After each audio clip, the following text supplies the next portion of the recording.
Boa tarde, boa tarde. Estamos aqui para mais um Crianças e Quarentena. Vamos chegando, vamos esperar a nossa convidada de hoje linkar com a gente. Sejam bem-vindos para mais uma tarde de bate-papo, mais uma tarde de conversa, de zóio no zóio. E aí, vamos lá. Vamos esperando. Hoje nós vamos falar sobre crianças de novo e quarentena, né? O nosso tema geral é esse. E a nossa convidada hoje é a Marisa De Marzo. Vamos ver se ela já está chegando, se ela já está se aproximando. Vamos lá, um minuto. E aí, estamos aqui. Oi, Rony. Oi, Mariana. Tudo bem com vocês? Como que vocês estão? É, Vamos esperar que a Marisa. Você sabe que essa história de tecnologia deixa a gente nervosa, né? Porque, nossa, eu tô apanhando tanto, eu não sei vocês, mas eu tô tendo muita dificuldade em entrar nessas salas de bate-papo. Eu não sou nativa desse mundo. Oi, Simone, tudo bem com você? Sejam bem-vindos. Bem-vindos. Eu acho que a Marisa ainda tá brigando. Oi, Marisa, chegou, Marisa. Vamos lá, amiga, deixa eu te chamar aqui por aqui. Adicionar, te adicionei, adicionei.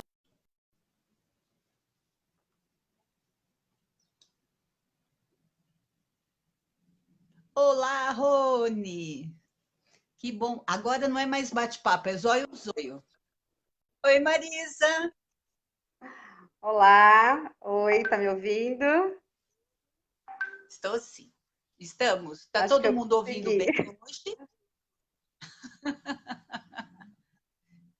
eu tava eu. aqui comentando que nós vamos começar um zóio no zóio, tá?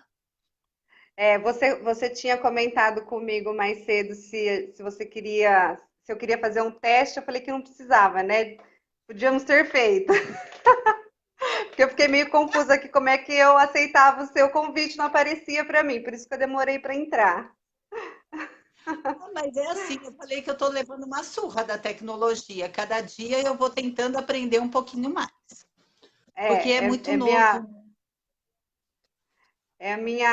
Pois é, né? Não é um recurso novo, mas a forma como a gente utiliza, inclusive como estratégia, né, de movimento, de ação na luta por transformação é novo, né? É novo, assim, é o recurso que a gente tem de mais potente na atualidade, né? Nessa nova atualidade. Então, a gente precisa aprender a lidar com ele, né? Nos expondo e aí, assim, já inicio falando que estou muito feliz por participar, né? Não feliz no sentido do momento que a gente vive, que é trágico, mas no sentido de Sim. estabelecer essas novas parcerias, né? Nós que estamos tão próximas, Uhum. na mesma cidade, estudando coisas parecidas, militando por coisas semelhantes, e a gente não tinha tanta proximidade. Então, acho que isso é uma oportunidade para ir criando essas pontes, essas novas relações, né? E aí eu te parabenizo, você está juntando Ah, esses diferentes agentes que de alguma maneira pensam a infância, respeitam a infância, valorizam as e você está juntando todos esses agentes, acho que a gente pode pensar muita coisa a partir disso, né? Então, sim, nesse sentido é muito, né?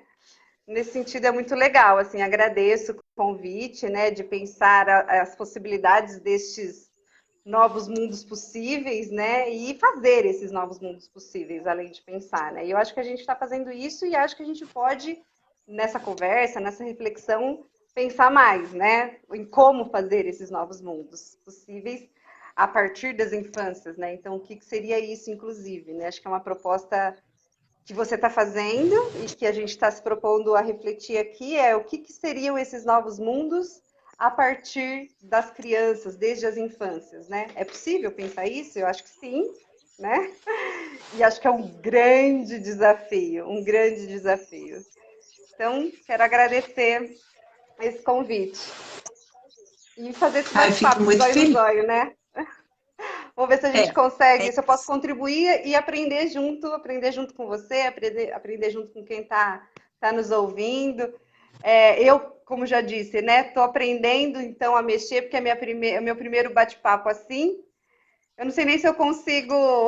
Eu queria compartilhar para a gente fazer, para ter um alcance maior. Falar a verdade para você, eu não sei. Está na sua página, é isso? Está na minha página. É Isso. a partir A da sua live está página. acontecendo. E Vamos ver assim, se eu Marisa, consigo o que é também muito compartilhar das minhas redes. é que depois esse nosso vídeo vai estar disponível no YouTube. E aí a gente disponibiliza o link para quem quiser assistir, né? Então, assim, gente, tem um canal agora no YouTube, tá? Quem quiser, se inscreva no canal. Como que é? Se inscreva no canal, curta esse nosso vídeo, tá bem? Já pode ter um Compartilhe, slogan de youtuber. porque nós precisamos cada vez mais falar de infâncias, falar de crianças, falar de pluralidade, falar de diversidade, não é, Marisa? Porque a gente tem uma ideia Exato. muito singular do que é a criança, né? Como se todas fossem iguais e vivessem nos mesmos territórios e se estabelecessem a partir do mesmo conhecimento, do mesmo lugar no mundo. E a gente sabe que não é assim, né? Existe uma diversidade enorme, uma pluralidade de crianças que são consideradas parte da infância e uma enorme quantidade de crianças que são excluídas da infância, né?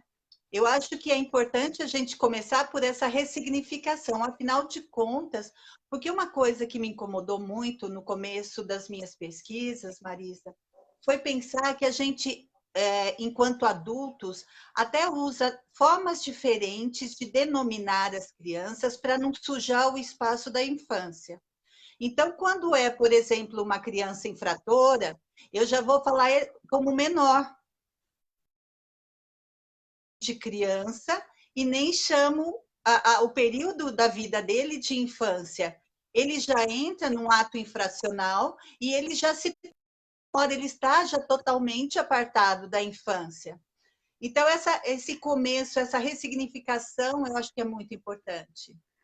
Ana, acho ótimo essa proposta que você faz enfim, dialoga, né, com coisas que eu acredito em relação ao mundo e em relação ao que eu gostaria de dizer já inicialmente, que na verdade é assim, acho que é importante começar dizendo, né, eu sou mãe de duas crianças, eu sou pesquisadora na área de sociologia da infância, eu sou professora de crianças e transitar dentro de todos esses espaços que de alguma maneira se relacionam com a infância é um privilégio ao mesmo tempo que é bastante conflituoso, né? Por diferentes motivos. Mas eu devo dizer que dentro deste cenário todo e dentro desses papéis que eu exerço, eu preciso falar, eu estaria mentindo e não seria real eu dizer que para mim nesse momento de pandemia está tudo muito tranquilo e que os meus filhos estão plenamente felizes e satisfeitos com todas as suas demandas satisfatoriamente atendidas e que eu, mãe maravilhosa, estou dando conta da casa, minha pesquisa está perfeita e estou, assim, brincando maravilhosamente bem com os meus filhos.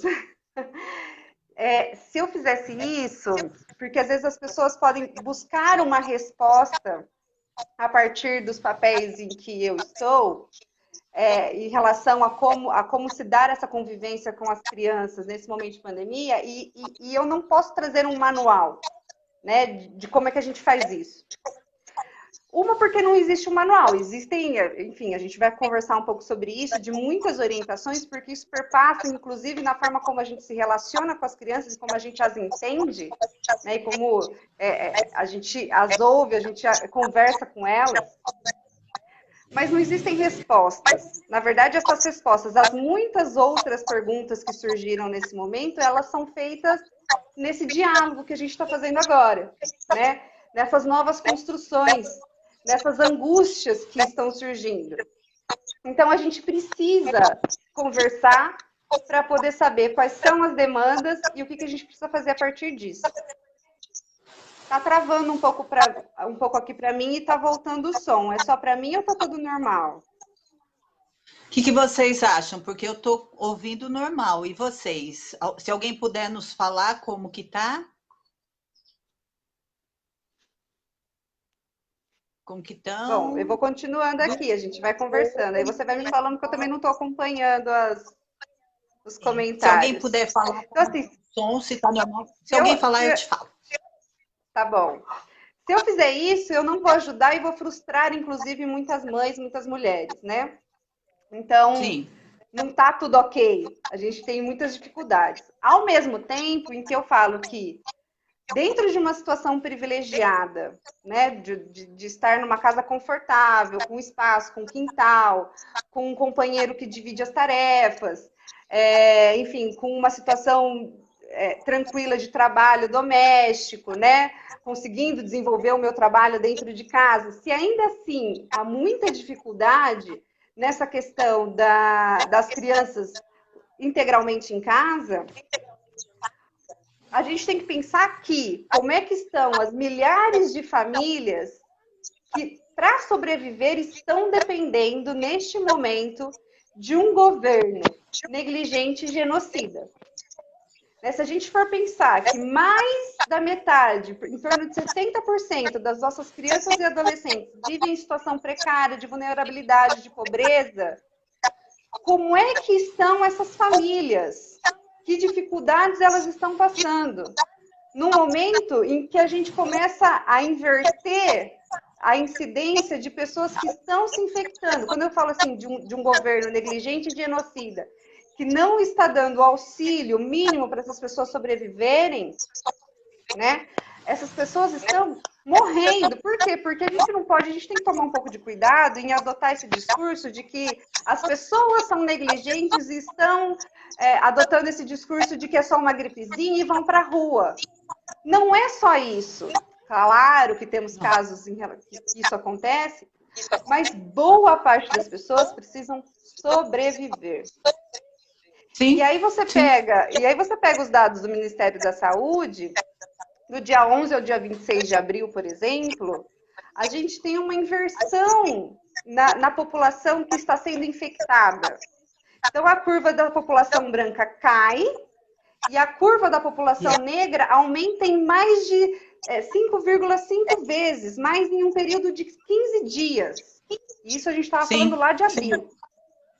Sim. Então, assim, né, a gente tem que pensar o que significa esse genocídio. Significa um genocídio que já acontecia pelo Estado, financiado, porque o Estado não é um ente sozinho, né? A gente não pode criar o Estado como um inimigo, como se ele fosse, né, algo que se movimenta sem ninguém direcionar, né? E o que está por trás do Estado é o capital financeiro, né? Então, esse é o nosso inimigo, a gente não pode perder isso de vista, né?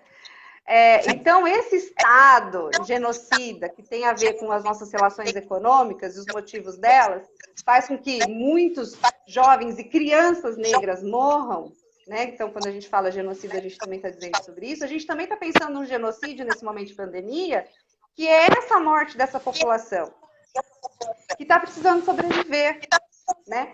Então, a gente tem esse cenário trágico, um cenário que a gente negligencia, porque essa é a forma como a gente vê as crianças silenciadas. Então, a gente tem em torno de 130 mil crianças e adolescentes, crianças que, de alguma maneira, colocam dinheiro dentro de casa. 130 mil crianças, né? Adolescentes, isso aumenta o número aumenta muito mais. Então, assim, a gente tem quase 20% da nossa população de crianças. Então, como é que estão vivendo essas crianças na sua realidade? Então, assim, é a partir desse cenário que a gente precisa pensar, né? E aí, quando você traz essa questão dos menores, eu acho muito pertinente, né, Ana? Porque a gente fala assim, são infâncias, mas se a gente está falando em infâncias, do que a gente está falando, né? Claro que a gente pensa em infância no sentido singular, numa questão sociológica de análise, pensando que ela é uma categoria que estrutura a sociedade, né? Geração, é uma geração, geracional, é uma categoria estrutural geracional, ok. Mas, então, ela é importante a gente pensar no singular, mas a gente também pensa no plural, porque existe uma larga diferença entre as infâncias, né? Sim. Ainda que eu acho importante a gente pontuar, quando a gente fala em capitalismo, né, e não podemos deixar de pensar e relacionar infâncias com capital, como a gente já iniciou fazendo nessa conversa, não existe infância digna dentro do capitalismo, independente de qual infância for.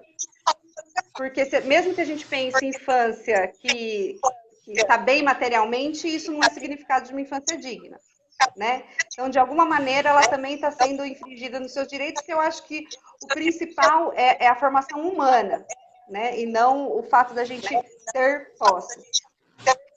Então, a gente não consegue pensar em infância digna dentro do capitalismo, mas quando a gente pensa em infâncias, existe uma larga diferença entre as infâncias causadas pela desigualdade, né? E essa desigualdade, ela produz discursos e é produzida por discursos também. Então, quando a gente fala em, você falou os menores, é muito interessante porque eu tenho particularmente um estudo não publicizado, inclusive, né, para a gente dialogar sobre ele no livro, que eu já também nem sei como é que ficou isso. Não, ele vai sair. É que a pandemia tirou todo mundo do ar. Pois é, exato, né? Ainda que os problemas permaneçam e se agravam, né? Se agravem. Mas só para a gente materializar o que você está falando, né? Eu fiz um estudo rápido de análise do discurso em relação ao caso do menino Ítalo, que foi morto pela polícia, né? Um menino negro de 10 anos, num suposto roubo de carro. Isso, salvo me engano, foi eu não me lembro o ano, não sei se foi 2010, mas eu acho que não, acho que foi depois, não lembro. E todas as reportagens se referem a ele como menor. Todas as reportagens do G1 em que eu analisei, nos dias subsequentes ao caso, se referem ao menino, à criança Ítalo, de apenas 10 anos, como menor. Porque isso está ligado à forma como esta criança é compreendida. Né? Apenas ele é tratado como criança ou como menino quando entra no debate a questão dos direitos humanos. Né? Então, você tem o acionamento dos órgãos, e isso, obviamente, obrigatoriamente vem para a mídia, né? Então, aí, de certa forma, eles são obrigados a mudar o termo, porque isso é imposto de uma maneira, inclusive como um discurso que contrapõe esse, né? Então, a gente tem uma tradição, um histórico de vincular questões raciais, questões econômicas, a modos de vida, né? A criminalidade, a violência. Então, isso explica por que a gente, por um lado, é necessário que a gente fale as infâncias, porque existe uma desigualdade extrema que cria essas infâncias diferenciadas, né, essas necessidades. E, por outro lado, a gente introjeta esses discursos, né, e cria essas diferenças, né, quem são crianças e quem são menores, né. Então, eu acho muito importante essa colocação e isso é inevitável para a gente pensar esse momento, né, em que muitas crianças estão absolutamente vulneráveis e não estão sendo ouvidas, porque nessas inúmeras milhares de perdas, como é que essas crianças, todas elas, né, estão lidando, por exemplo, com essas perdas, além das necessidades básicas que estão acontecendo dentro de casa, né? Então, enfim, eu acho que a gente precisa começar pontuando isso, né? Eu acho que tem uma outra discussão que conversa com isso, que é o fato da educação. A gente não vai entrar especificamente nesse debate, né?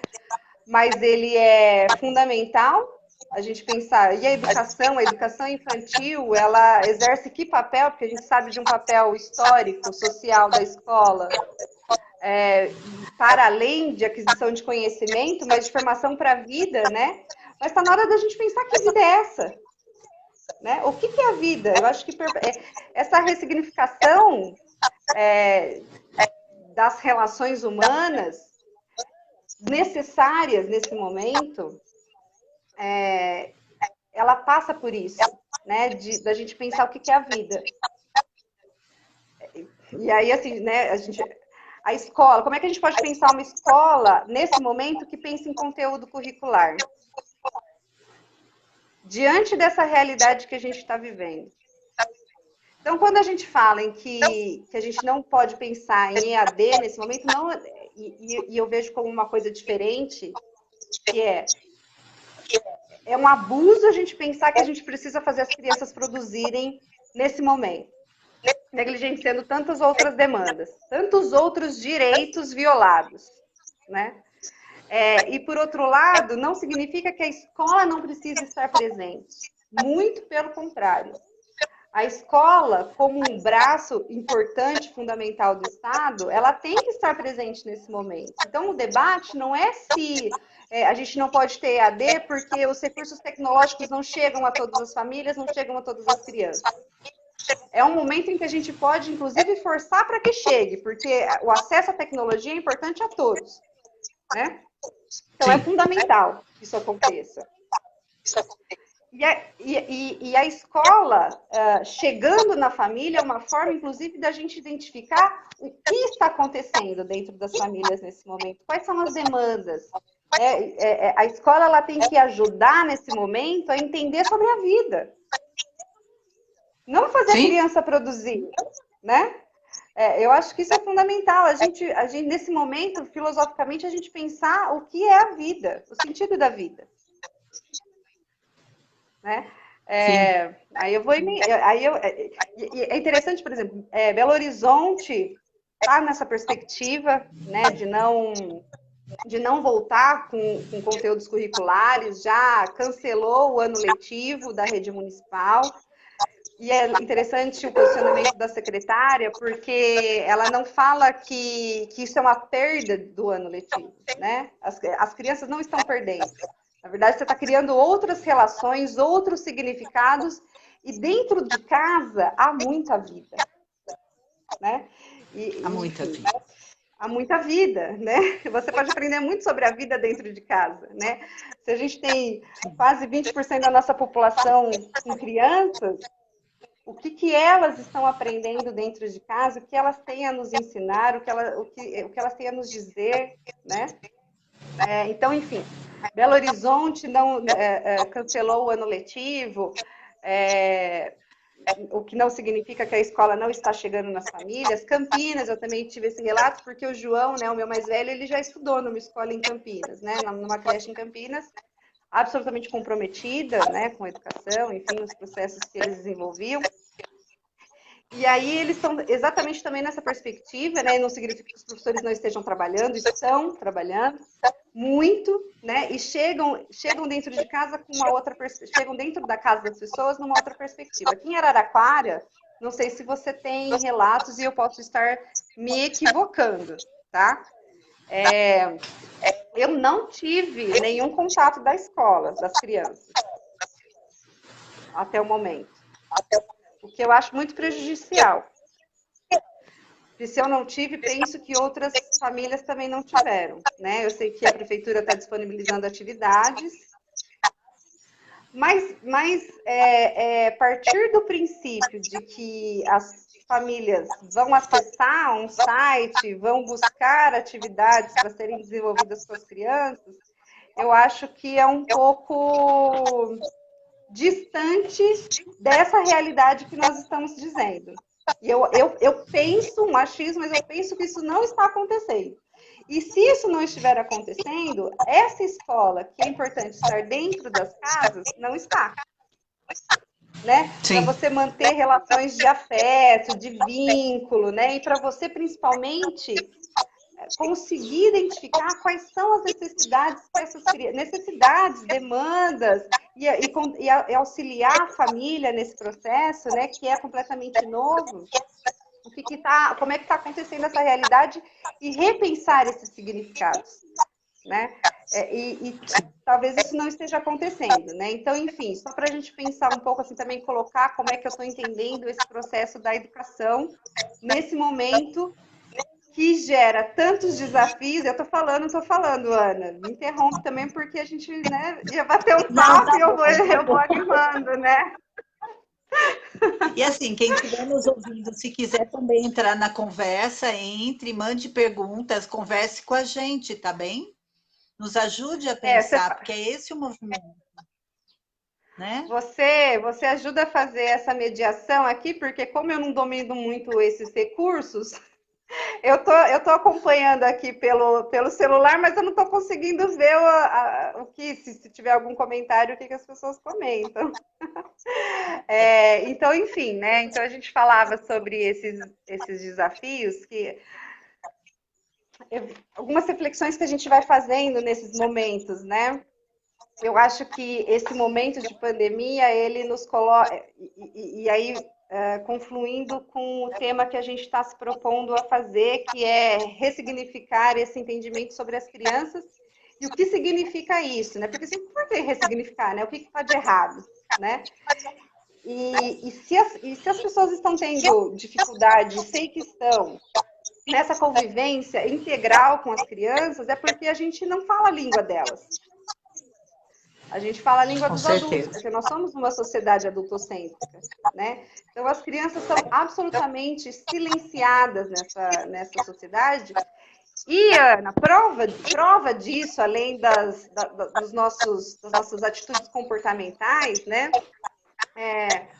O próprio ECA, e eu, assim, particularmente, é óbvio que o ECA é absolutamente importante, né? Então, em maneira nenhuma que isso fique frisado, eu estou falando que o ECA, eu estou negando a importância do ECA, não é isso, mas como eu, enfim, estudo análise do discurso, né, e como é que a gente constrói essa compreensão sobre a infância na atualidade, a partir do Estatuto da Criança e do Adolescente e denúncias ao Conselho Tutelar, então como é que a gente constrói esse significado de infância a partir desses instrumentos que geram, né, o dispositivo da infância, dentro de relações de poder, inevitavelmente. Então o ECA, ele não surge do nada, né, ele também surge num contexto de redemocratização, de embates, né, de discordâncias, de consonâncias e de muita luta. Obviamente que sim. Posso fazer? Pode? Posso? Pode, Eu acho que claro. assim, a gente tem que ter muito claro em mente que nós somos uma sociedade machista, uma sociedade adultocêntrica, uma sociedade racista, e tudo isso, querendo ou não, por mais que os movimentos sociais estejam presentes nos embates, ainda norteiam muitas das relações de poder.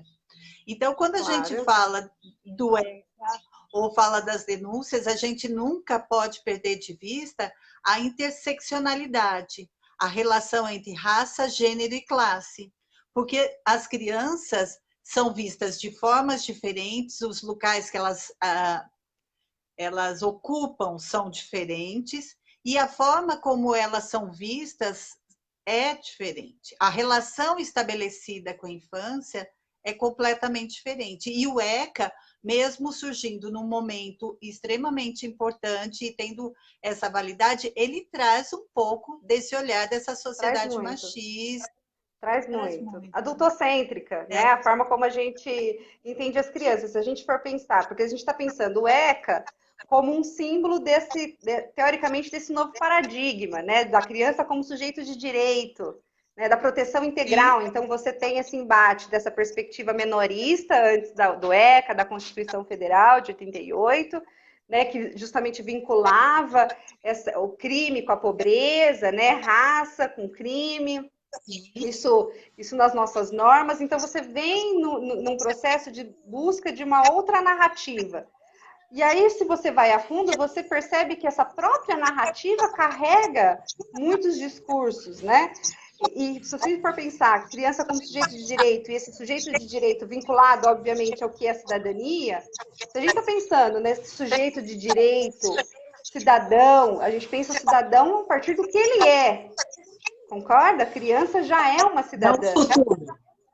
Não no Ele não é o futuro. futuro. Pois É é, o presente. mas o ECA, se você for pegar a palavra cidadania, ela aparece em 3 momentos. Apenas em 3 momentos. dois deles relacionados à questão territorial, pertencimento da nação, né? Então, a pessoa pertence àquele território. E, num segundo momento, em relação também nesse mesmo significado, a identidade, RG, como é que isso se dá na prática, né, dentro de um país.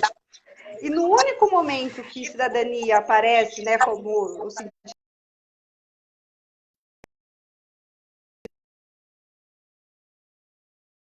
visando ao pleno o desenvolvimento de sua pessoa, preparo para o exercício da cidadania. Então, mesmo o ECA, ele traz essa perspectiva do vir a ser. Então, já existe um problema, né, de narrativa na construção da coisa. Então, enfim, né, já perdi o raciocínio, por que a gente começou, por que eu estava dizendo sobre isso, mas... O que você acha do seu raciocínio? Eu só vou fazer um parêntese. Eu acho que isso é extremamente importante para a gente pensar esse momento de pandemia, de quarentena, porque nós estamos trancados dentro das nossas casas, envolvidos com o mundo adulto, né? Que é Isso, cheio de exato, significado. exato. Já lembrei meu raciocínio. Lembrou? Então deu um pouco acabar rapidinho. Não, então, não, diga o que você estava dizendo. E ainda nós continuamos reproduzindo esse vir a ser, não considerando a fala da criança, não dando escuta para ela e perdendo oportunidades importantíssimas de aprender com elas durante esse momento de pandemia, fechados em nossas Exato, casas, porque nós ainda nos consideramos como nós detemos o conhecimento. Dá para entender? Bom, sim, volta no teu raciocínio. Como nós praticamos essa relação dual entre adulto e criança hierarquicamente, né? Então, assim, sim. né? Então, então, as narrativas, o entremeio do ECA também diz isso, né? E aí a gente está tendo uma grande dificuldade nesse momento de pandemia para lidar com as crianças, porque a nossa sociedade capitalista não é feita para as crianças ficarem em casa. A gente não convive com as nossas crianças, elas são um problema, na verdade, né? Quando estão conosco. E aí, quando a gente fala, não é? E aí, quando a gente fala que em repensar essas relações desde as crianças e a gente as escuta nesse momento de pandemia, é muito interessante os relatos que as crianças fazem. Por quê? Porque é óbvio que elas trazem relatos de tristeza, de elas levantam aspectos positivos. Boa parte das vezes, a maioria das vezes, elas ressaltam a convivência com as pessoas da casa. E se elas ressaltam a convivência com as pessoas da casa, é porque elas não convivem numa outra realidade com as pessoas da casa. Sim. Né?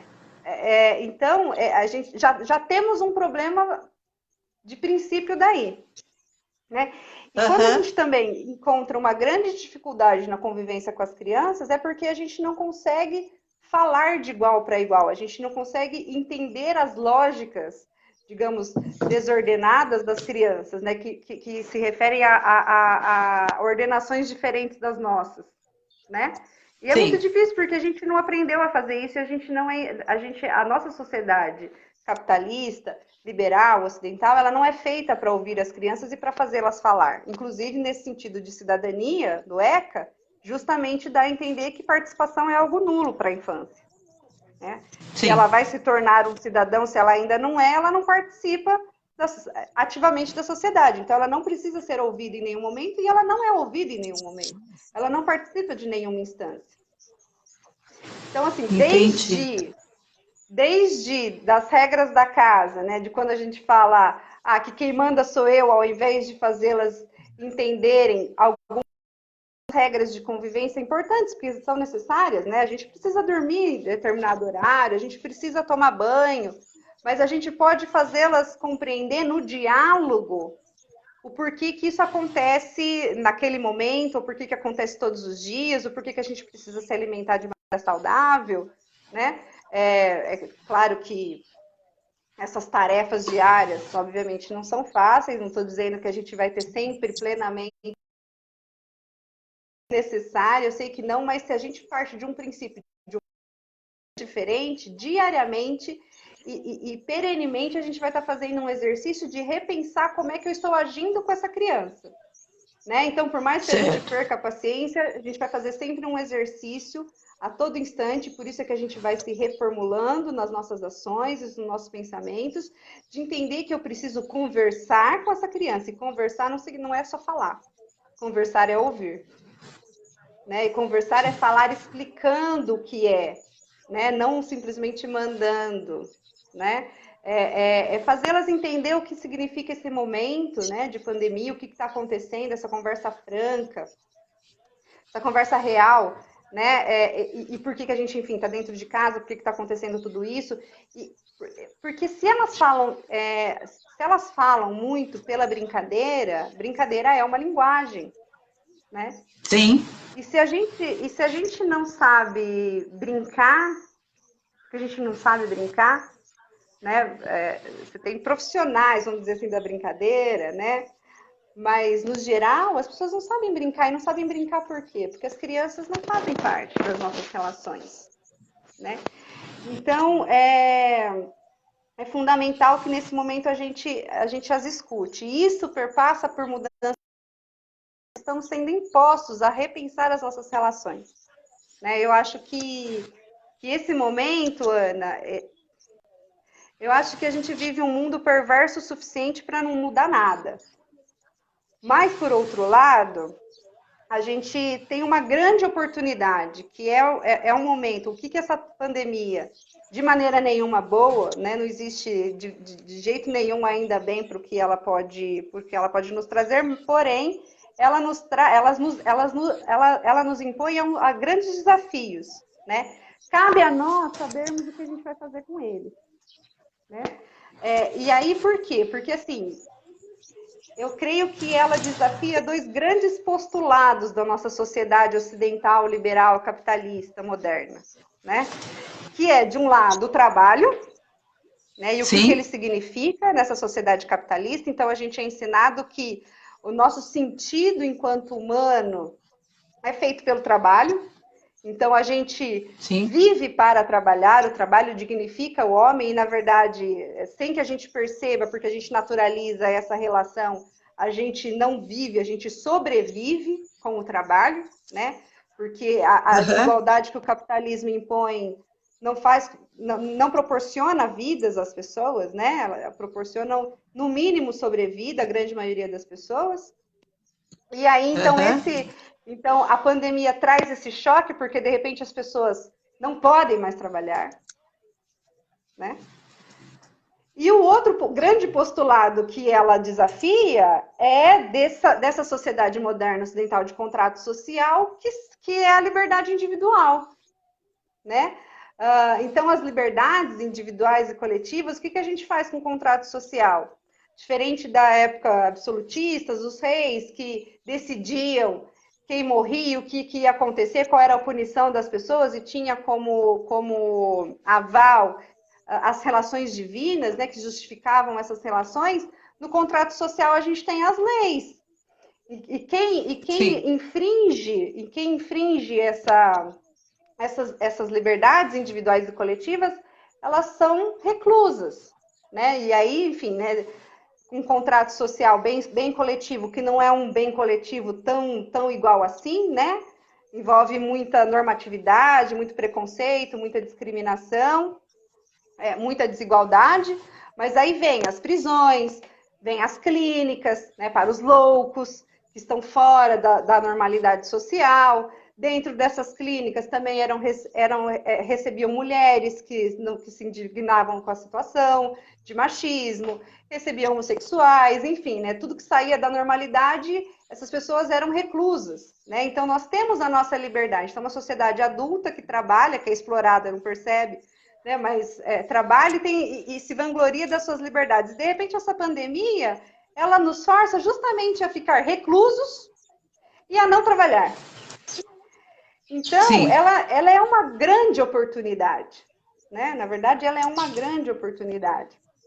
Eu acho que o que a gente vai fazer com ela, o que se vem mostrando é que a gente vai conseguir manter esse sistema, né? Dados já dizem que, pelo menos no Brasil, se a gente continuar adotando as políticas que estão sendo adotadas nesse governo perverso, a gente colapsa a economia em setembro, né? No sentido de que as pessoas vão começar a saquear, as pessoas, enfim, as pessoas já estão morrendo, vão morrer muito mais. A gente tem que pensar que a falta dos serviços públicos também geram muitas mortes por decorrência de outras coisas. Então, muitas crianças estão morrendo em decorrência de outros problemas. Então, mas a gente quer preservar este modelo econômico. Então, as políticas adotadas pelo nosso governo vêm nesse sentido, né? Então, eu acho que a gente vai ser perverso o suficiente para fazer morrer muito mais, né? Mas nós temos uma grande oportunidade na mão. E eu acho que repensar essas relações desde as crianças dentro de casa é inevitável, porque na discussão que eu faço, enfim, na minha pesquisa, na minha militância, a gente não consegue discutir infância sem discutir capitalismo, né?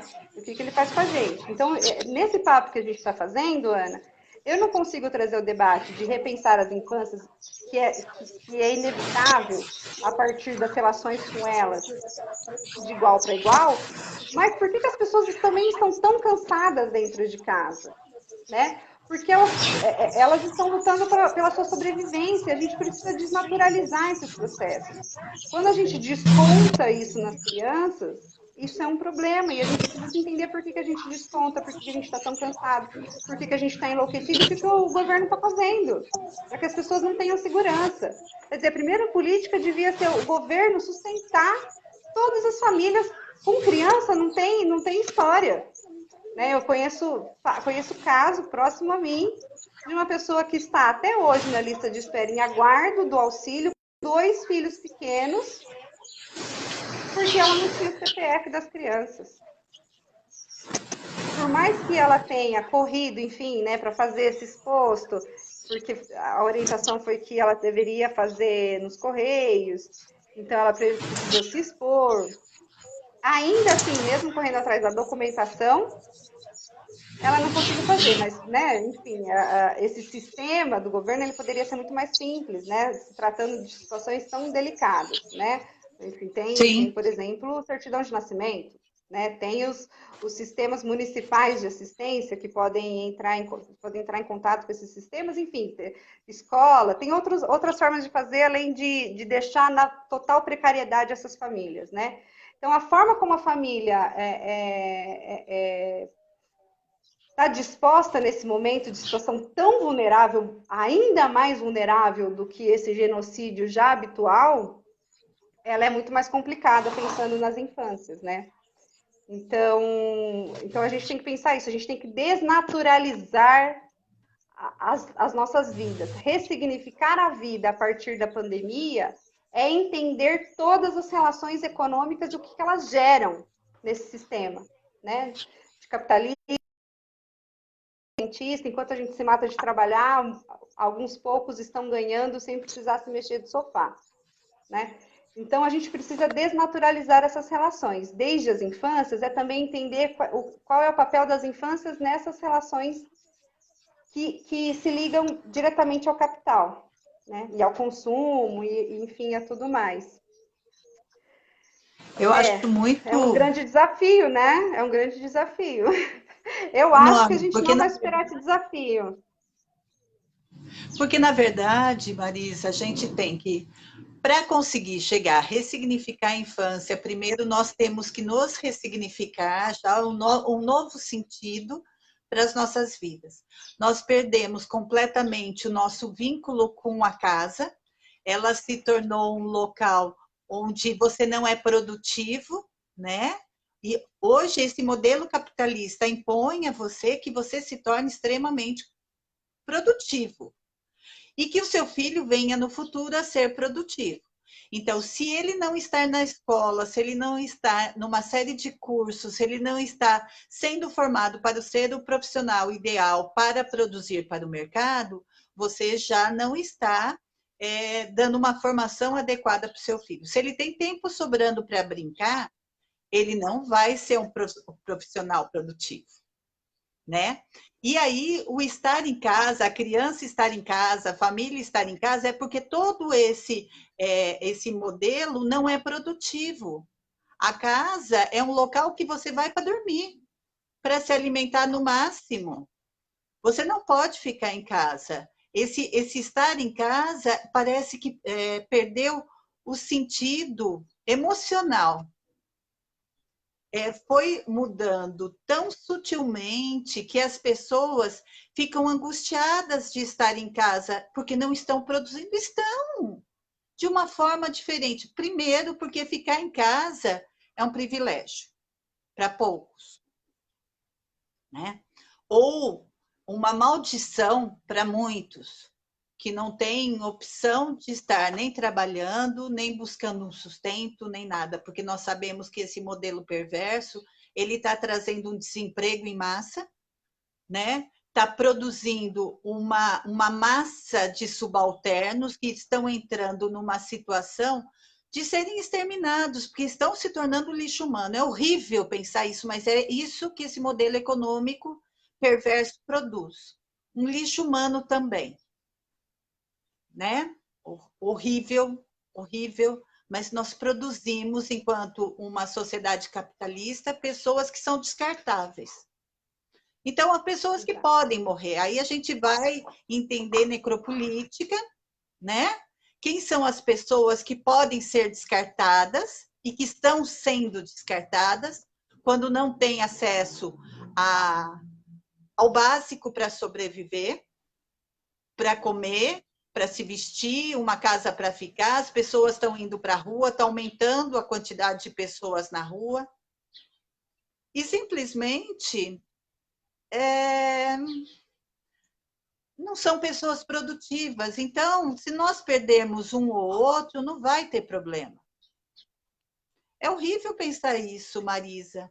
Então, para você chegar a ressignificar esse estar em casa com a criança, você primeiro precisa ressignificar o teu sentido de mundo.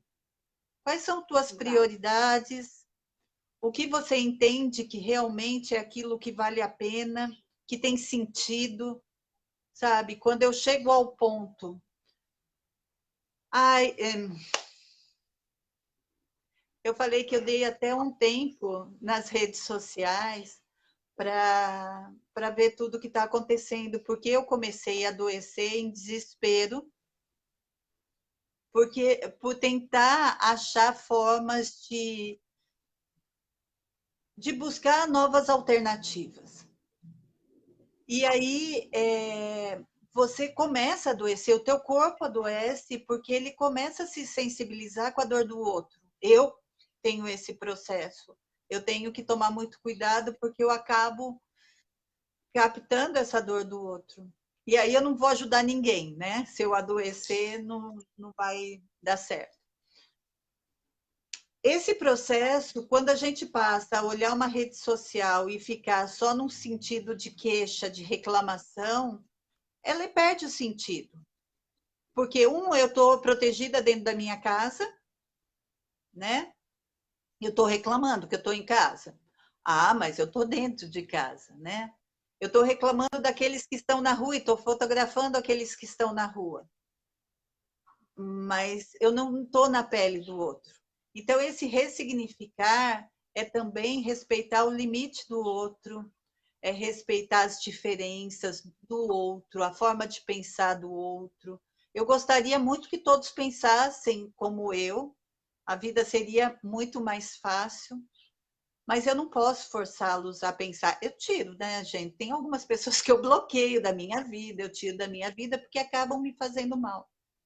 Mas esse não é um sentido de uma sociedade que se pensa de uma forma ampla. Se eu começo a excluir da minha vida todos aqueles que me incomodam, porque o incômodo é uma coisa extremamente benéfica, e a gente vê como uma coisa ruim ser incomodado. O incômodo te tira do lugar, te faz pensar. Então, assim, nossa, eu estou divagando, né? Eu sou perigosa porque eu começo a divagar. Mas, assim, para ressignificar aquela criança, primeiro busca se ressignificar e se ressignificar no mundo, se ressignificar dentro da tua casa, dentro daquele espaço onde você é pertencente, Começa pelo micro e dali começa a ampliar, né, a tua visão de mundo. Tudo é um processo. Marisa, é um processo e muitas vezes extremamente doloroso. Hoje eu olho, você hoje tem filhos pequenos, os meus filhos pequenos hoje são homens. Mas eu olho a forma como eu os eduquei, quanta coisa errada eu fiz. Quantas vezes eu não parei para escutar, quantas vezes eu não parei para conversar, quantas vezes eu impus a minha vontade. É assim, pronto, e acabou, aqui é a minha casa, aqui quem manda sou eu. Por falta de paciência, por excesso de trabalho, por frustrações, por incômodos, né? Pela produção desse ser mulher, ser mãe, né? Porque ninguém nasce mãe, a gente aprende a ser mãe num processo doloroso, muito difícil ser mãe, não é? Olham para a gente e falam, ai, que linda! Olha, feliz Dia das Mães. Não, é difícil. E durante a pandemia está se mostrando muito mais difícil. Porque nesse incômodo que a gente está vivendo, trancado dentro de um lugar que nós não nos achamos mais pertencentes, que nós somos. Aí eu vou abrir um parênteses. Nós tivemos toda uma luta para abrir um espaço para podermos ser o que quisermos ser. Legal. Só que com isso veio uma sobrecarga de trabalho, né? Então, Ana, bacana, você está aos 50 anos na faculdade? Estou na faculdade aos 50 anos, mas eu não tenho bolsa, eu continuo trabalhando, eu dou conta da minha casa, o jantar tem que estar na mesa, por mais que meu marido, meus filhos ajudem, a responsabilidade perante a sociedade é sempre da mulher. Você está em casa, o teu marido ajuda? Não, ele divide, né? É parceria, mas não é assim visto socialmente. Nós temos E uma nem a grande maioria, felicidade. né? Justamente. E quantas chefes de família, mulheres que levam isso sozinho? Do homem não é exigida a paternidade. Então, Ana, assim, você traz um esse aspecto, você traz ressignificado. várias questões.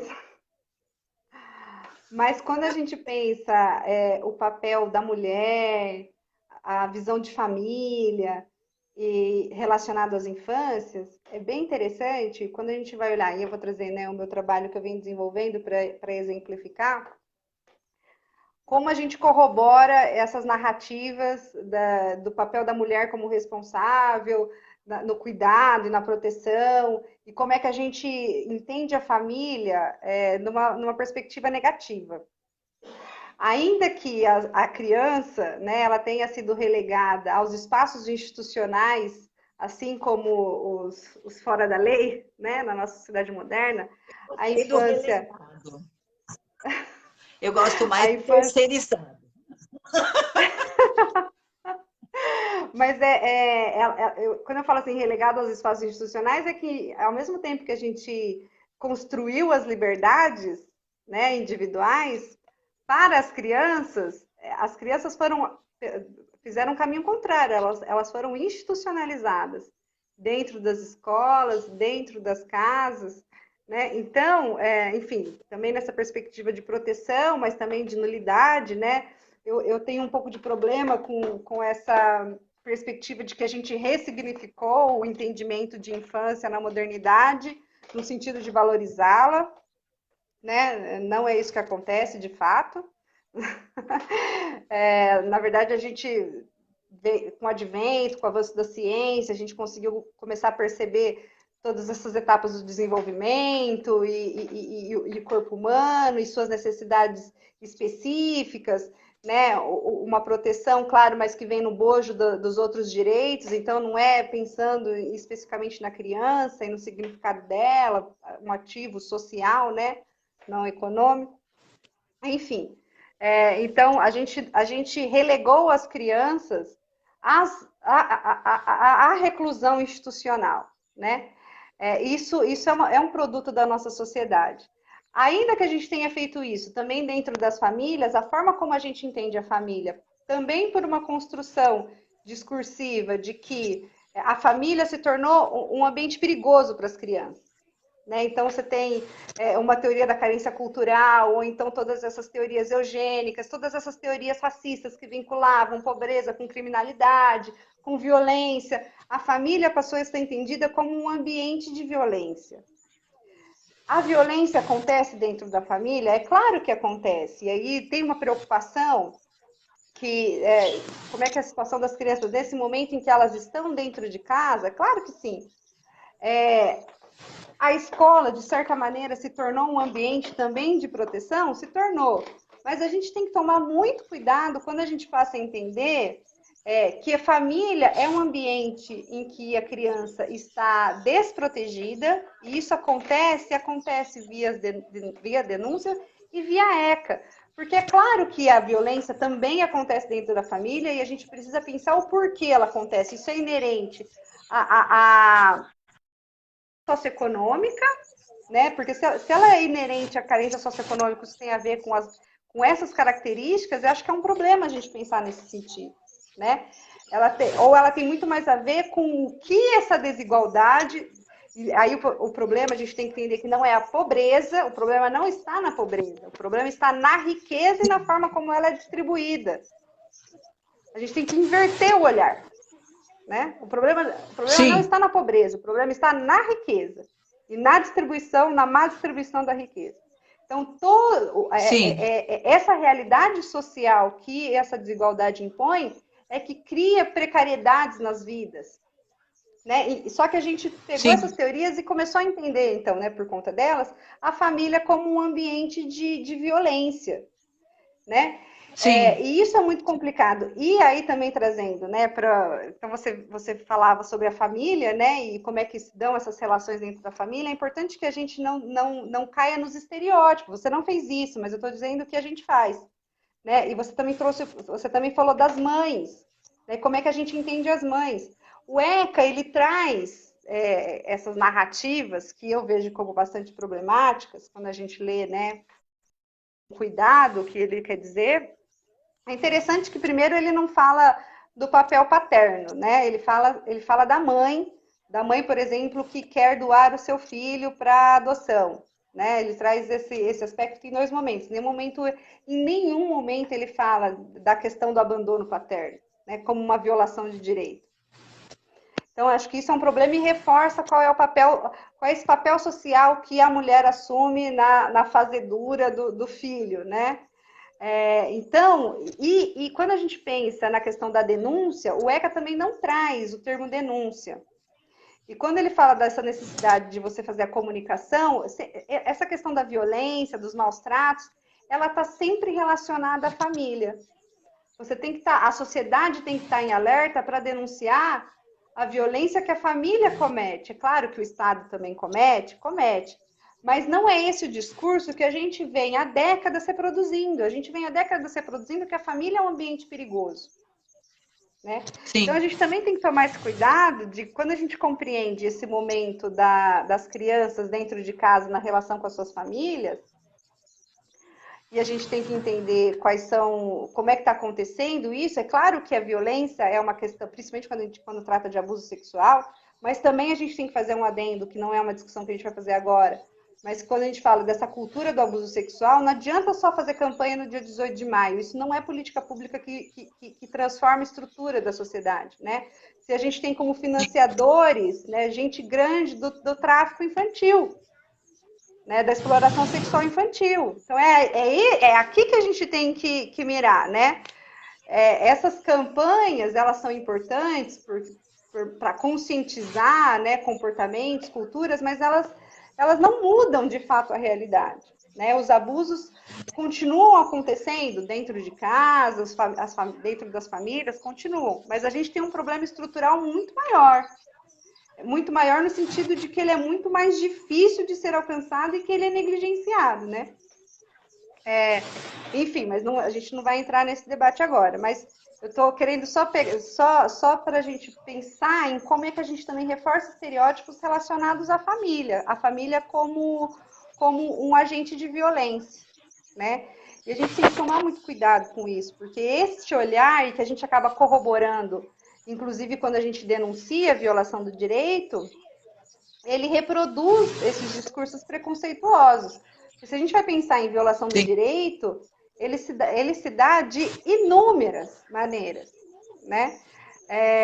Só que a gente está programado para entender que essa violação se dá dentro do âmbito familiar. E quando a gente vai pensar a criança no momento de pandemia, a gente também quer olhar como é que está a criança sendo protegida dentro da família.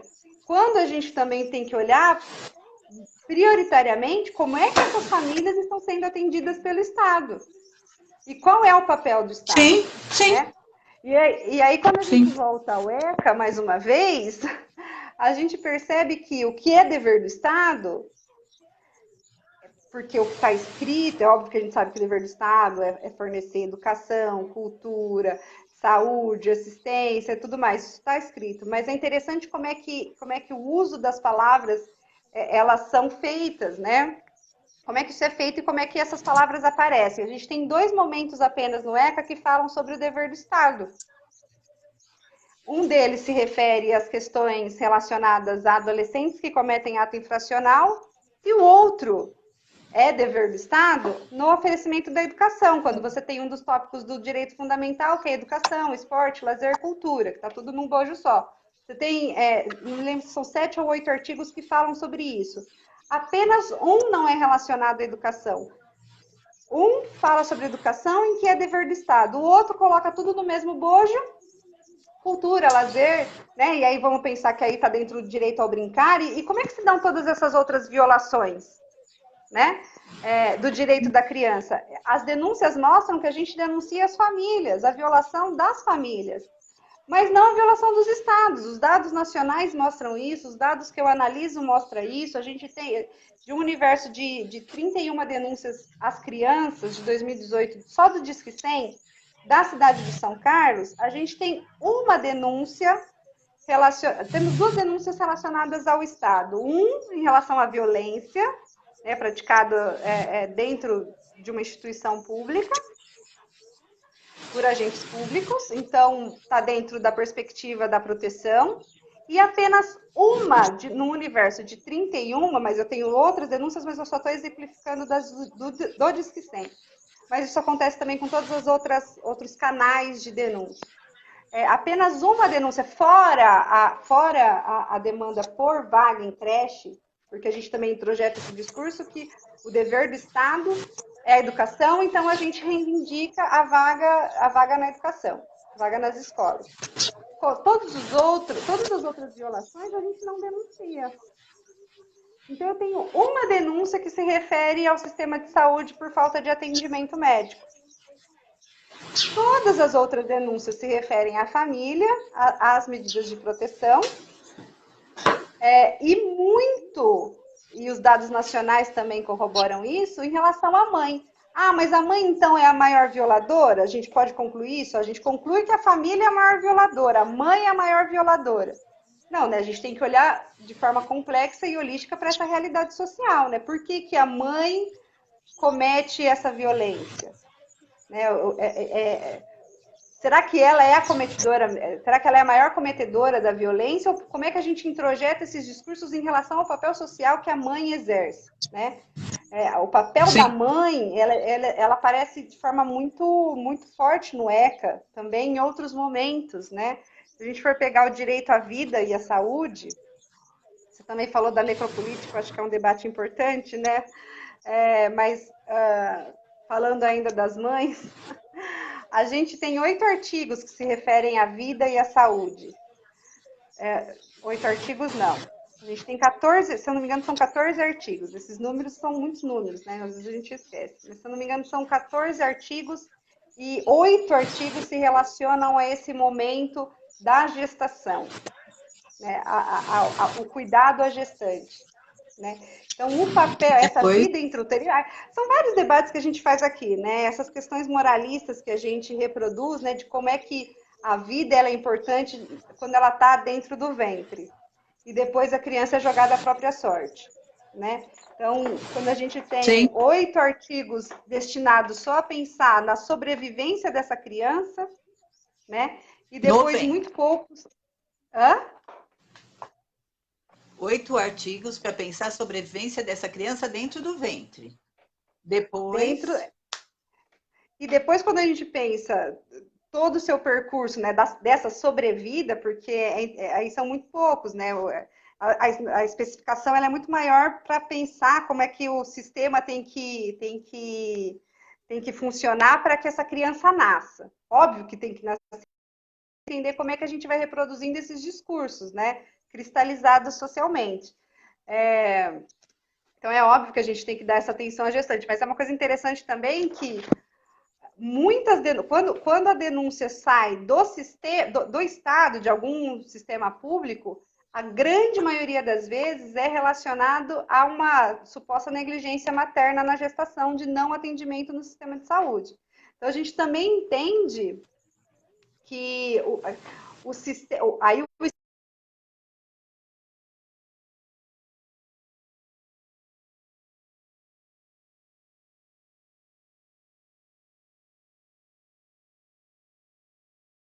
necropolítica.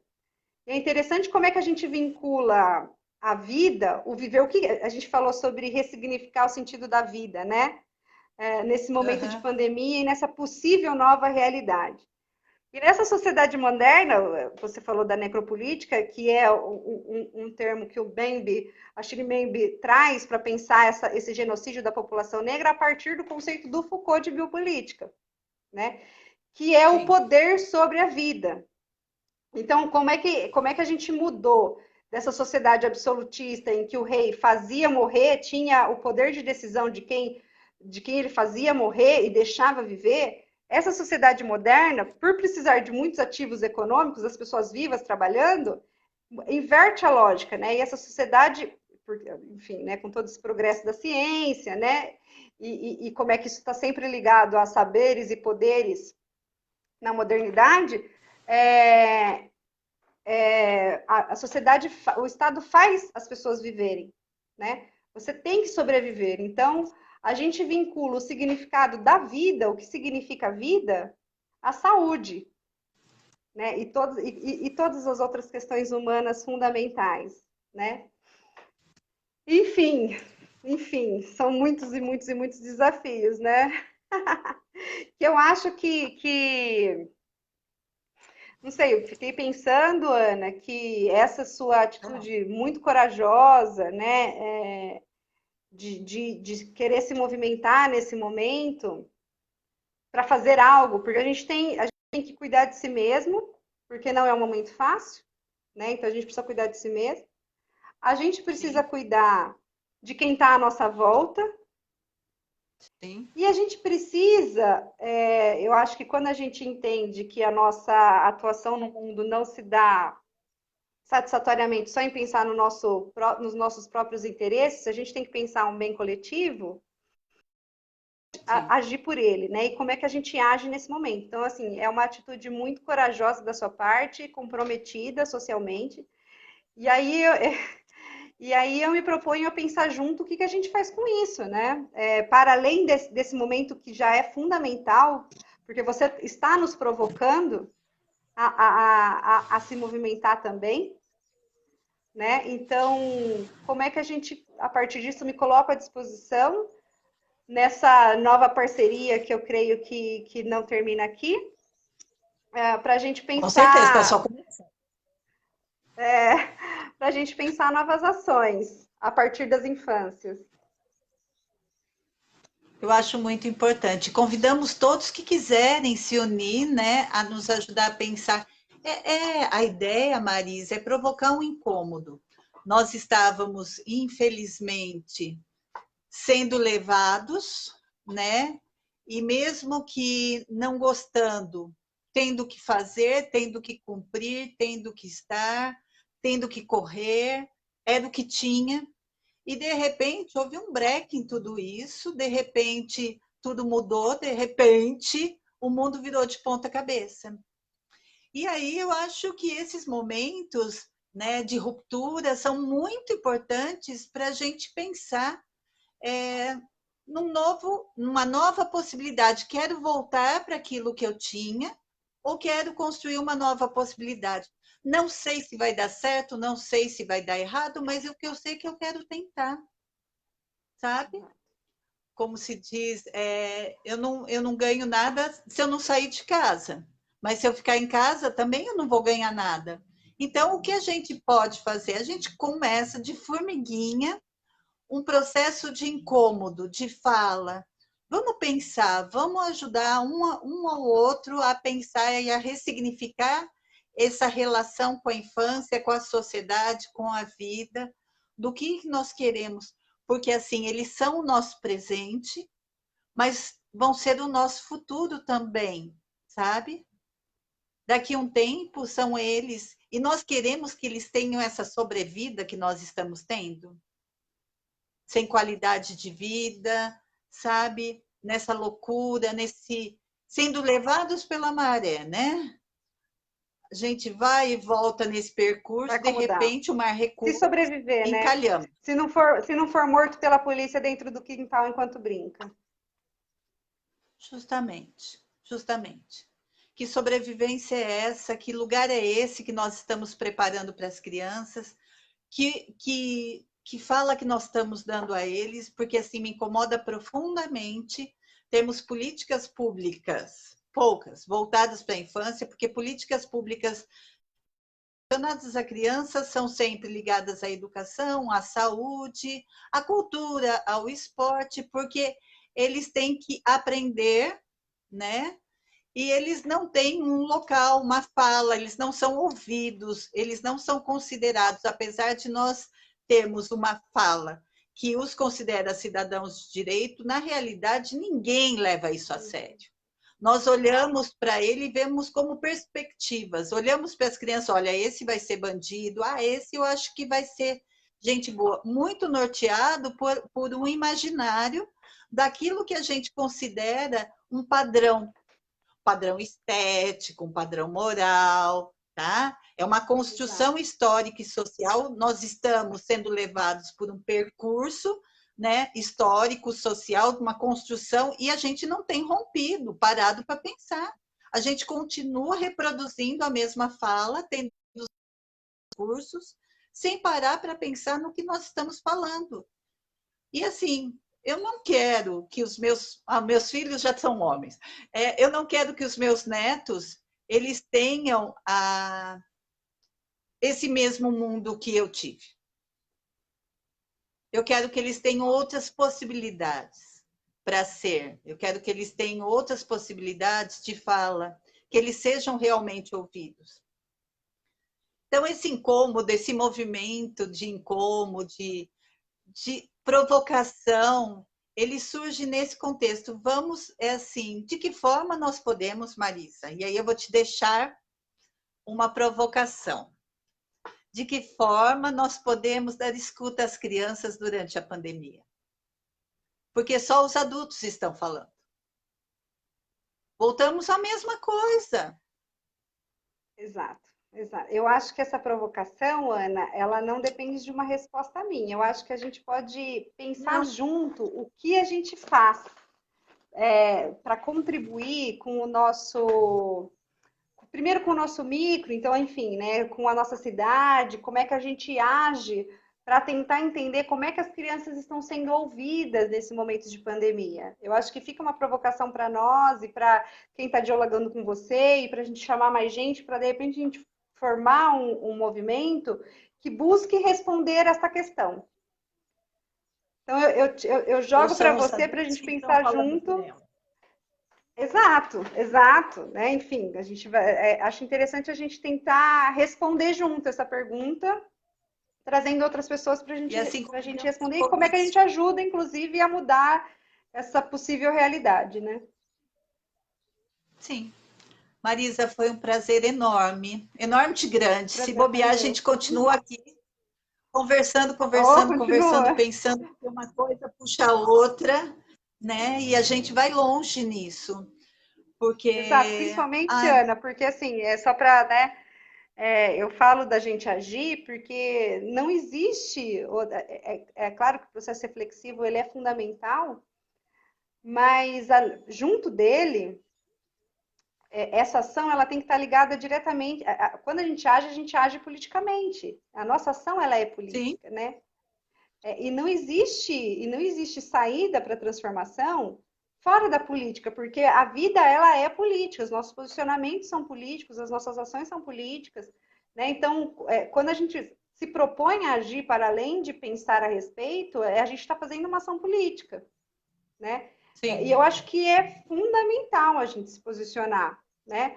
Se posicionar ideologicamente, se posicionar ativamente. Então, quando eu jogo essa provocação para você, quando eu respondo a provocação que você me fez, é querendo me juntar a este, querendo me juntar a esse movimento que você começou, né? Para que a gente pense politicamente a nossa cidade a partir das crianças na pandemia. Eu acho que é um grande desafio sim. que as políticas públicas têm que fazer. E que aí eu não sei se estão fazendo, talvez estejam, mas a gente precisa buscar essa informação, né? Então, fica aí para a gente A gente depois podia provocar conversar. alguém a vir conversar com a gente, né? Exato, Vamos provocar. ótimo. Estou pensando em Acho que é algumas por aí. pessoas. Legal. Ah, é ótimo. Precisamos. Eu me proponho a me disponibilizo a estar da maneira que for junto dessa empreitada. Vamos sim. Foi um prazer enorme. Muito, muito. Eu sou grata por vocês ter compartilhado conosco tudo isso que você está vivenciando, experienciando, tudo que você está aprendendo, porque a gente é um processo, né?